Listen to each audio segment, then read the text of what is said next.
ಮತ್ತೊಂದು ವಿಶೇಷ ಅಂದರೆ ನಾವು ಪ್ರತಿಯೊಬ್ಬ ಕನ್ನಡಿಗರು ಹೆಮ್ಮೆ ಪಡುವಂಥ ವಿಚಾರ, ಅಲ್ಲಿ ಪ್ರತಿಷ್ಠಾಪನೆ ಆಗ್ತಾ ಇರ್ತಕ್ಕಂತಹ ಮೂರ್ತಿ ನಮ್ಮ ಹೆರಿಟೇಜ್ ಸಿಟಿ ಮೈಸೂರಿನ ಒಬ್ಬ ಶಿಲ್ಪಿ ಕೆತ್ತಿರ್ತಕ್ಕಂಥದ್ದು. ಅಲ್ಲಿ ಪ್ರತಿಷ್ಠಾಪನೆ ಆಗ್ತಿರ್ತಕ್ಕಂಥ ಕಲ್ಲು ಕೂಡ ನಮ್ಮ ಕರ್ನಾಟಕದ್ದು. ಎಂಥ ಎಂಥ ಸೌಭಾಗ್ಯ!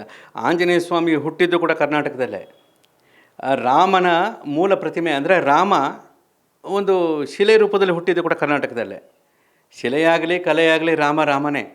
ಸೊ ರಾಮ ಆಂಜನೇಯ ಇಬ್ಬರು ಕೂಡ ಇಲ್ಲೇ ಕರ್ನಾಟಕದಲ್ಲೇ ಹುಟ್ಟಿದ್ರು ಅನ್ನೋ ರೀತಿ ನಾವು ಜಂಬ ಪಟ್ಕೊಳ್ಳೋ ರೀತಿಯಲ್ಲಿ ಆಗಿದೆ. ನಾನು ಆ ವಿಗ್ರಹವನ್ನು ಕೆತ್ತಿದಂಥ ಮೈಸೂರಿನ ಶಿಲ್ಪಿ ಯಾರಿದ್ದಾರೆ ಅವರ ತಾಯಿಯವರ ಇಂಟರ್ವ್ಯೂ ಒಂದು ನಾನು ನೋಡ್ತಾ ಇದ್ದೆ. ಅವರು ಎಷ್ಟು ಮುಗ್ಧರು ಅಂದರೆ, ಏನೋ ನಮ್ಮ ಮಗ ಮಾಡ್ದ, ಅವ್ರಿಗೇನೋ ಇಷ್ಟ ಆಯಿತು ಅಂತ. ಆ ಮುಗ್ಧತೆ ಇದೆಯಲ್ಲ, ಆ ಮುಗ್ಧತೆಯಲ್ಲಿ ರಾಮ ಇರ್ತಾನೆ. ರಾಮ ಎಲ್ಲಿರ್ತಾನೆ? ಮುಗ್ಧತೆಯಲ್ಲಿರ್ತಾನೆ.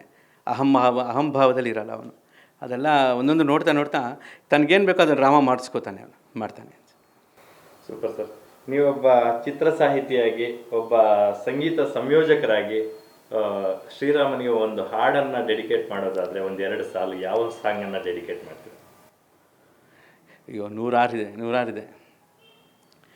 ಆತ್ಮ ರಾಮ ಅನಂತ ಶಯನ ಅಚ್ಯುತ ಕೇಶವ ಹರಿನಾರಾಯಣ,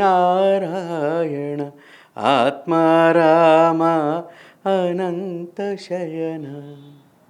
ಹೇಳ್ಬೋದು. ಅದ್ಭುತ. ನೀವು ಯಾವಾಗ ಅಯೋಧ್ಯೆಗೆ ಹೋಗ್ತಿದ್ದೀರಾ, ರಾಮನ ದರ್ಶನ ಪಡಿತಿದ್ದೀರಾ? ಅಯ್ಯೋ, ಕಾತರ ಇದ್ದೇ ಇದೆ, ಕಾಲಿಡಕ್ಕೆ ಜಾಗ ಇಲ್ಲ ಅಲ್ಲಿ. ಒಂದು ಬಹುಶಃ ಅಲ್ಲಿ ಕೆಲವೊಂದು ಸಂಪರ್ಕಗಳಿದೆ, ಬಟ್ ಈ 3-4 ತಿಂಗಳಂತೂ ನಾವಲ್ಲಿ ಕಾಲಿಡೋದು ಅಷ್ಟು ಒಳಿತಲ್ಲ. ಹಾಗಾಗಿ ಒಂದು ಸ್ವಲ್ಪ ರಶ್ ಕಮ್ಮಿ ಆದಮೇಲೆ ಖಂಡಿತ ರಾಮನ ದರ್ಶನ ಮಾಡಿ ಅಲ್ಲಿ ಇದ್ದು ಸೇವೆ ಮಾಡಬೇಕು ಅಂತೆಲ್ಲ ಇದೆ. ನೋಡೋಣ ಅವ್ರು ಏನು ಮಾಡಿಸ್ಕೊತಾನೆ, ನೋಡೋಣ. ಇದಾರಲ್ಲ ಆಂಜನೇಯ ಸ್ವಾಮಿ, ಅವ್ರ ಹಿಂದೆ ಹೋಗಿ ಅವ್ರ ಬಾಲದಿಂದ ನಿಂತ್ಕೊಂಡ್ಬಿಟ್ರೆ ಕರ್ಕೊಂಡು ಹೋಗ್ಬಿಡ್ತಾರೆ ಅಷ್ಟೇ.